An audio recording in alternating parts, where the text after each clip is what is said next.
அவரில் எவ்வளவேனும் இருள் இல்லை.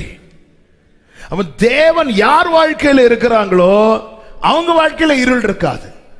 தேவனற்ற வாழ்க்கை யார் வாழ்ந்து கொண்டிருக்கிறார்களோ இந்த இடத்துல இருளை வர வைப்பதற்கு சுவிட்ச் கிடையாது. ஆனா வெளிச்சத்தை வர வைப்பதற்கு பவர் தேவை, பவர் தேவை. இருளை ஆமா கொஞ்ச நேரம் வெளிச்சம் வேணும், சுவிட்ச் போடு. இருள் வேணும், இன்னொரு சுவிட்சை போடு. அப்படி இல்லை, அவ்வளவு சுவிட்சையும் ஆஃப் பண்ணாலே போதும், இடம் இருளாயிரும். ஜெனரேட்டர் ஓடிட்டு இருக்கு, ஜெனரேட்டர் ஆஃப் ஆச்சாலே போதும். ஆமே, தேவனுக்கு நமக்கு இடையே இருக்கிற உறவு ஆஃப் ஆனாலே போதும். ஆமே, ஹல்லேலூயா. ஜெபம் என்கிற டீசல் தீந்துட்டுனா உறவு என்கிற என்ஜின் ஆஃப் ஆயிரும். கேட்டா சொல்ல, எங்கள்கிட்ட பெரிய ஜெனரேட்டர் இருக்கு, உள்ள 1 லிட்டர் டீசல் கிடையாது. கேட்டா நாங்க இத்தனை வருஷம் விசுவாசி, நாங்களும் பெரிய சர்ச்சுக்கு போறோம், உள்ள 1 லிட்டர் டீசல் இருக்கா? 1 மணி நேரம் ஜெபம் இருக்கா வாழ்க்கையில? ஆமா, சில திடீர்னு இளம் என்ன ஒரு டீசல் வாங்கிட்டு வர சொல்றாரு. கேட்டா நாங்க பெரிய இன்ஜின் வச்சிருக்கோம். நாங்களாம் கூடி ஆராதிக்கும் போது பரலோகத்தில் வீட்டு இருக்கிற பாப்பா 1 லிட்டர் டீசல் வாரத்துக்கு 1 மணி நேரம் உன்னால கொடுக்க முடியுதா? வண்டி ஆஃப் ஆகி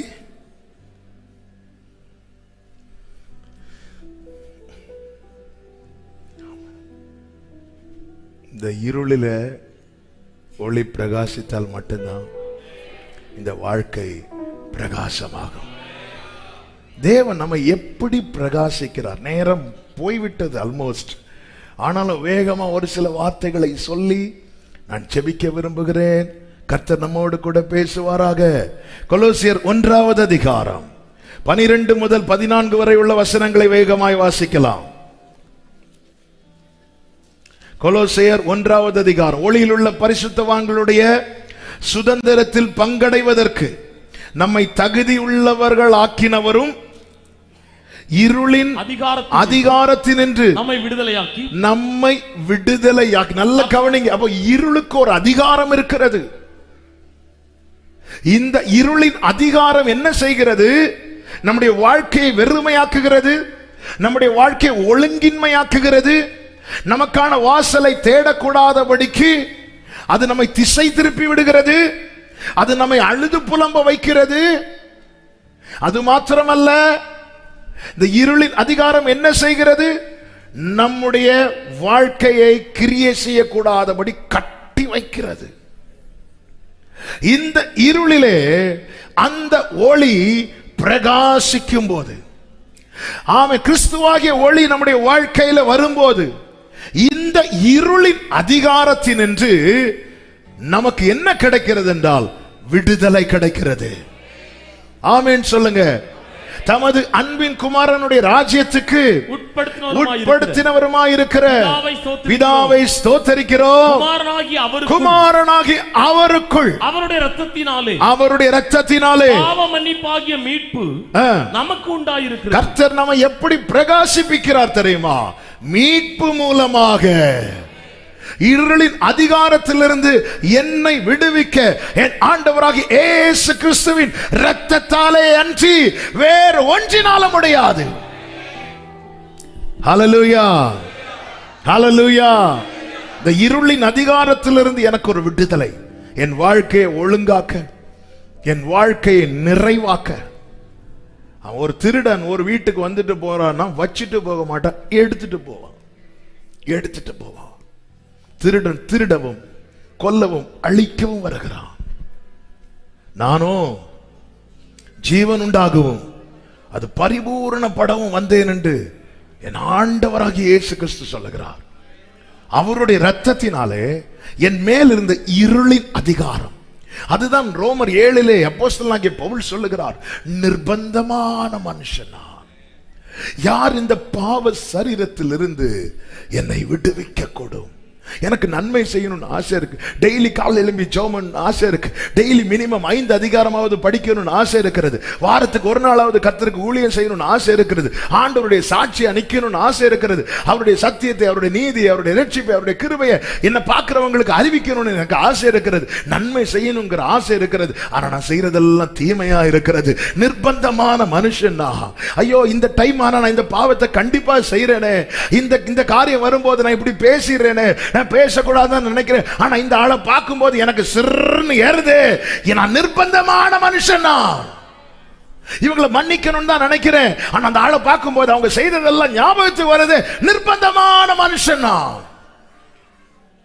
யார் இந்த பாவ சரீரத்தில் இருந்து? எத்தனையோ பரிசுத்தவான்கள் வந்தார்கள். அவர்கள் ஒளியை குறித்து பேசினார்களே தவிர அவர்கள் ஒளி அல்ல. ஒளியாக 2000 ஆண்டுகளுக்கு முன்பதாக இந்த பூமியில் ஒரே ஒருவர் தான் வந்தார். அவரிடத்தில் எவ்வளவேனும் இருள் இல்லை. அவர்தான் என் ஆண்டவராகிய இயேசு கிறிஸ்து. ஆமென் சொல்லுங்க பார்க்கலாம். அதனாலதான் வேதம் சொல்லுகிறது, குமாரன் உங்களை விடுதலையாக்கினார். இந்த இருளை அதிகாரத்திலிருந்து நம்மை விடுவித்தவரும் விடுவிக்கிறவருமாயிருக்கிறவர் நம் ஆண்டவராகிய இயேசு கிறிஸ்து மாத்திரமே.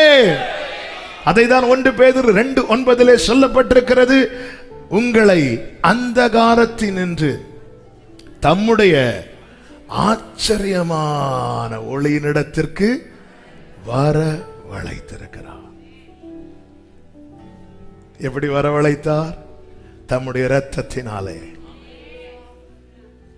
அதுக்கு பேர் தான் கிருபை. கிருபைக்கு பின்னாக இருக்கிற கிரயம் தான் ரத்தம். ரத்தம். ஹல்லேலூயா, ஹல்லேலூயா, ஹல்லேலூயா.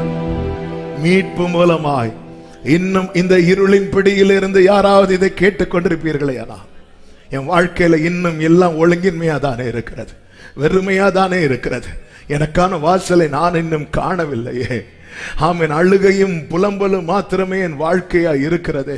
என்னால எந்த கிரியையும் செய்யக்கூடாமல் போகிறதே. கர்த்தராகிய இயேசு கிறிஸ்துவை விசுவாசி, அப்பொழுது நீயும் உன் வீட்டாரும் ரட்சிக்கப்படுவீர்கள் என்ற வார்த்தையின்படி இயேசுவாகிய ஒளியை உங்கள் வாழ்க்கையில உண்மையா ஏற்றுக்கொள்ளுங்கள். இயேசுவே கிருபையாய் இறங்கும். ஆமென். என் வாழ்க்கையில கிருபையாய் கடந்து வாரும். என் வாழ்வின் பாவம் என்கிற இருள், அடிமைத்தனம் என்கிற இருள், சாபம் என்கிற இருள், வியாதி என்கிற இருள், இந்த இருளின் அதிகாரத்திலிருந்து எனக்கு கிருபையாய் இறங்கி விடுதலை தாரும், என்னை ரட்சியும் என்று மனப்பூர்வமாய் நோக்கி கூப்பிடும் போது பரலோக கிருபை கிடைக்கும். அந்த கிருபை தான் இருளின் அதிகாரத்திலிருந்து உங்களை விடுதலையாக்கி தம்முடைய அன்பின் குமாரனுடைய ராஜ்யத்துக்கு உங்களை உட்படுத்துகிறார். அந்த ராஜ்யத்திலே ஆட்டுக்குட்டியானவரே வெளிச்சமாக இருப்பாரா? அவரிடத்தில் எவ்வளவு வேணும் இருள் இல்லையா? அதான் கர்த்தரே உனக்கு நித்திய வெளிச்சமாயிருப்பார். அந்த வெளிச்சம் வந்ததும் வருகிற அடுத்த ரேமா என்ன தெரியுமா? உன் துக்க நாட்கள் உடைந்து போகும். இருளின் பிடி வேண்டாம் சகோதரா, இருளின் பிடி வேண்டாம் சகோதரி. அன்று தாவீதின் குமாரனே என்று கூப்பிட்டவனுக்கு கர்த்தர் ஒரு வெளிச்சத்தை கட்டளையிடுவார் என்றார். இயேசுவின் நாமம் நமக்கு கொடுக்கப்பட்டிருக்கிறது.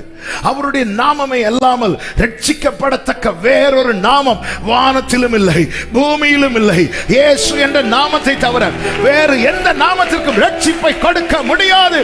இருளின் பிடியிலிருந்து விடுவிக்க, விடுதலை தர நமக்கு கொடுக்கப்பட்ட நாமம் இயேசு. இயேசுவை நோக்கி கூப்பிடுங்கள்.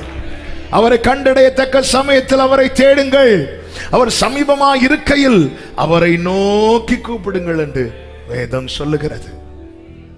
அப்படி நோக்கி கூப்பிடும் போது ஒளியாகிய கிறிஸ்து நம்முடைய வாழ்க்கையில வருகிறார். நம்முடைய வாழ்க்கையில வரும்போது இருள் காணாமலே போகிறது. காணாமல் போகிறது மாத்திரமல்ல, இருள் அந்த ஒளியை எவ்வளவும் பற்றி கொள்ள முடியாது.